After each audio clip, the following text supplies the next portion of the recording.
Okay तो भाई जैसे कि आप सबको पता हुआ कि डीसी यूनिवर्स का जो नया फेज है वो ऑलरेडी स्टार्ट हो चुका है, जहां जेम्स गन की अपनी एक नई विजन के साथ साथ इस डीसी यूनिवर्स का रीबूट होने जा रहा है, जहां हमें नई कैरेक्टर, नई सुपर हीरोज, नई कहानी के साथ साथ नए नए एक्सपीरियंस करने का भी मौका मिलने वाला है। इवन इस नई यूनिवर्स की शुरुआत हो चुका है जेम्स गन की सुपरमैन के साथ, जो कि डीसी यूनिवर्स की एक नई चैप्टर को ओपन करने जा रहा है, जहां मूवी की लेंथ है 2 आवर 10 मिनट के आसपास, जहां हमें कई सारी डिफरेंट चीजों को डिलीवर किया गया है। तो आइए इसके बारे में थोड़ी डिटेल में बात करते हैं। बाकी आपको बता दूं कि ये जो वीडियो वो फुल्ली स्पॉइलर वाला वीडियो होने वाला है, इसलिए अभी तक आपने इस मूवी को नहीं देखा है तो जरूर जाके देख लेना, देन इस वीडियो को आप कंटिन्यू कर सकते हो। तो सिंपली कान में ईयरफोन्स लगा लो, कोई कोना पकड़ लो और वीडियो को एंड तक देखो, और वीडियो अगर पसंद आए तो चैनल को सब्सक्राइब भी कर सकते हो। तो मूवी की बेसिक प्लॉट के बारे में बात करें तो कहानी फोकस करता है क्लार्क केंट के ऊपर, जो एक्चुअल में अपनी 2 लाइफ जी रहा होता है, जहाँ एक अपनी नॉर्मल लाइफ जैसे कि जर्नलिस्ट एंड दूसरा है सुपर हीरो यानी सुपरमैन वाला लाइफ। और वहीं उसे दुनिया को प्रोटेक्ट करने के लिए लेक्स लूथर नाम की एक टेक जीनियस से लड़ना पड़ता है, जो कि एक xenophobe यानी सिंपल भाषा में कहा जाए तो एक ऐसा पर्सन जो अदर कंट्री के पीपल के अगेंस्ट हो, और इस बंदे का मेन इंटेंशन है सुपरमैन को डिस्ट्रॉय करना। तो अब आगे जाकर सुपरमैन इस बंदे से कैसे लड़ता है हमें इस मूवी में दिखने को मिलने वाला है। तो देखो भाई, इस बार जो हमें सुपरमैन दिखने को मिला है, अगर उसे हेनरी कैविल के सुपरमैन के साथ कंपेयर किया जाए तो मेरे हिसाब से इन दोनों की कोई कंपैरिजन है ही नहीं, क्योंकि ये एक दूसरे के जगह पे फिट है। क्योंकि इस मूवी को देखने के बाद ये तो रियलाइज हो जाता है कि अगर आप डार्क एंड इंटेंस वाला सुपरमैन को देखना चाहते हो तो आप हेनरी कैविल वाला सुपरमैन के साथ जा सकते हो, बट अगर आप light hearted, funny and comic based Superman देखना चाहते हो तो इस सुपरमैन की ओर जा सकते हो। क्योंकि भाई जेम्स गन के अंदाज में से जो ब्राइट सिनेमैटोग्राफी के साथ प्रेजेंट किया गया है भाई, ये इंडिकेट करता है कि ये डीसी की ओल्ड टोन को रीसेट कर रहा है। ओल्ड टोन से याद आया कि शज़ाम के बाद डीसी में जितनी भी मूवीज आ रहे हैं जैसे कि ब्लैक एडम या द फ्लैश, ये थोड़ी बहुत उसी कॉन्सेप्ट के ऊपर ही बेस्ड है। बाकी मूवी के बारे में बात करें तो जेम्स गन की हर एक प्रोजेक्ट की तरह यहाँ पर भी सिमिलर पैटर्न हमें दिखने को मिल जाते हैं, चाहे वो ब्राइट सिनेमैटोग्राफी के साथ साथ क्रेजी एंड ऑसम विजुअल्स हो या इमोशनल एंड फनी मूवमेंट का परफेक्ट कॉम्बिनेशन हो, यहाँ पर हमें सारी चीजें दिखने को मिल जाते हैं। इवन अगर आप नोटिस करोगे तो जेम्स गन की हर एक मूवी की तरह यहाँ पर भी एनिमल एंड पेट्स हमें दिखने को मिल जाते हैं, जैसे कि वो गिलहरी हो या क्रिप्टो हो। और यही सेम कॉन्सेप्ट आपने मार्वल की गार्डियंस ऑफ द गैलेक्सी में भी देखा होगा। बाकी कहानी के हिसाब से अगर आप इस मूवी की स्टार्टिंग को नोटिस करोगे तो आपको फील होने लगता है कि ये कोई प्रॉपर सिनेमैटिक यूनिवर्स का प्रोजेक्ट नहीं है, बल्कि ये सोलो मूवी होने वाला है। बट जैसे जैसे मूवी आगे बढ़ता है वहीं हमें रियलाइज होता है कि सिनेमैटिक यूनिवर्स को लेकर ऐसे मूवी में कई सारे हिंट हमें दिखने को मिल जाते हैं, जिसे हम आगे प्रॉपरली डिस्कशन करने वाले हैं। तो ओवरऑल इस मूवी के बारे में बात करें तो एक एंजॉयबल मूवी है जो हमें प्रॉपर सिनेमैटिक यूनिवर्स को बिल्ड करता है। तो ये तो हो गई मूवी की नॉर्मल बातें। अब बात करते हैं इस मूवी की एंडिंग एक्सप्लेनेशन के बारे में। तो देखो भाई, थोड़ी डिटेल में बात करें तो ये जो लेक्स लूथर नाम का बंदा है सुपरमैन का एक कट्टर दुश्मन में से भी ऊपर है। तो मेरे कहने का मतलब है कि ये जो बंदा है वो सुपरमैन का कोई एक्स गर्लफ्रेंड होगा जिसके दिमाग में बस बदले की आग जल रही है।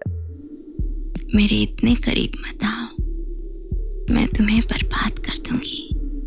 ओके, थोड़ा ओवर हो गया, क्योंकि भाई ये जो बंदा है वो सुपरमैन को वीक करने के लिए मेंटली, फिजिकली, पॉलिटिकली, इवन वो आगे जाकर सुपरमैन की माँ बाप की क्लिप को यूज करके उसे पब्लिकली मैनिपुलेट भी कर लेता है। भाई एक टाइम पे ये बंदा भी सोच रहा हुआ कि मैंने इसका क्या बिगाड़ा है जो मेरे पीछे पड़ा हुआ है। इवन ये बंदा सुपरमैन को मारने के लिए इतना ज्यादा ऑब्सेस्ड है कि वो सुपरमैन की मूव्स और सारे फाइट्स को एनालाइज करके बैठा है, और ये कम था जो आगे जाकर उसका एक फुल टू क्लोन ही बना दिया भाई। तो भाई इससे आप अंदाजा लगा सकते हो कि ये जो बंदा है वो कितना ज्यादा हरामी है यार। भाई लिटरली इस बंदे को देखने के बाद मुझे बीवी की वाइस की होला जरूर याद आता है। इसी वजह से सुपरमैन को स्टार्टिंग में से कई सारी चीजों को फेस करना पड़ता है, और यही था मेन रीजन जिससे वो मैं थोड़ी बहुत वीक फील हो रहा था। बाकी एंडिंग के बारे में बात करें तो ये जो लेक्स लूथर नाम का बंदा है वो बुरेविया नाम की एक नेशन से जुड़ा हुआ होता है, और वो उसी की नाइबर नेशन जरानपुर के ऊपर अटैक करके उसके ऊपर कब्जा करना चाहता है। इवन वो मेटापोलिस सिटी को ट्रांसडायमेंशनल रेल्म के थ्रू लीड कर देता है ताकि सुपरमैन को वहीं उलझा कर रख सके, ताकि उन दोनों नेशन की फाइट के बीच ना आ सके। बट उसी फाइट को रोकने के लिए सुपरमैन की जगह जस्टिस गैंग वहां पर पहुंच जाते हैं और वो सारी चीजों को अपने कंट्रोल में ले लेते हैं। और वहीं दूसरी तरफ लुइस, जो कि सुपरमैन की गर्लफ्रेंड है, वो लेक्स लूथर की सारी प्लान को उसकी ही गर्लफ्रेंड की सेल्फी के थ्रू डिकोड करके मीडिया में लीक कर देती है, और फाइनली पब्लिक को लेक्स लूथर को लेकर सारी चीजें पता चल जाता है। वो आगे जाकर उससे अरेस्ट कर लिया जाता है, और वहीं हम क्रिप्टो और सुपरमैन को फोर्ट्रेस ऑफ सॉलिट्यूड में जाते हुए देखते हैं। अरे हाँ भाई, मैं तो क्रिप्टो के बारे में बताना भूल ही गया। तो भाई क्रिप्टो सुपरमैन की तरह एक सुपर डॉग है, और भाई इसे कुत्ते के नाम पे अंडर एस्टिमेट करने की कोशिश मत करना, क्योंकि भाई ये खेलने के नाम पर पूरा का पूरा ड्रोन को ही उड़ा देता है। Then back to the theory, तो वहीं हम सुपरमैन की कजन ज़ारा ज़ोरल को देखते हैं, और वहीं हमें पता चलता है कि क्रिप्टो एक्चुअल में सुपरमैन की पेट नहीं बल्कि उसकी कजन का पेट है। तो देखो, इसकी एंडिंग को देखने के बाद ये तो रियलाइज हो जाता है कि आगे के हमें ऐसे कई सारे डिटेल के बारे में हिंट ऑलरेडी दे दिया गया है, जैसे कि एक नई टीम जस्टिस गैंग नाम से जिस ग्रुप का अभी तक नाम फिक्स नहीं हुआ है, और दूसरा है पीस मेकर का रेफरेंसेस जो सीधा हमें पीस मेकर 2 को लेकर हिंट देता है। बाकी इसको लेकर मूवी में ऐसे कई सारी डिटेल्स हमें दिखने को मिल जाते हैं जिसे हम आगे किसी वीडियो में बात करेंगे, इसलिए चैनल के साथ जरूर बने रहें। तो ये थी आज की वीडियो। वीडियो अगर पसंद आया तो वीडियो जरूर लाइक शेयर सब्सक्राइब करें। मिले कुछ और वीडियो के साथ में, अभी के लिए धन्यवाद।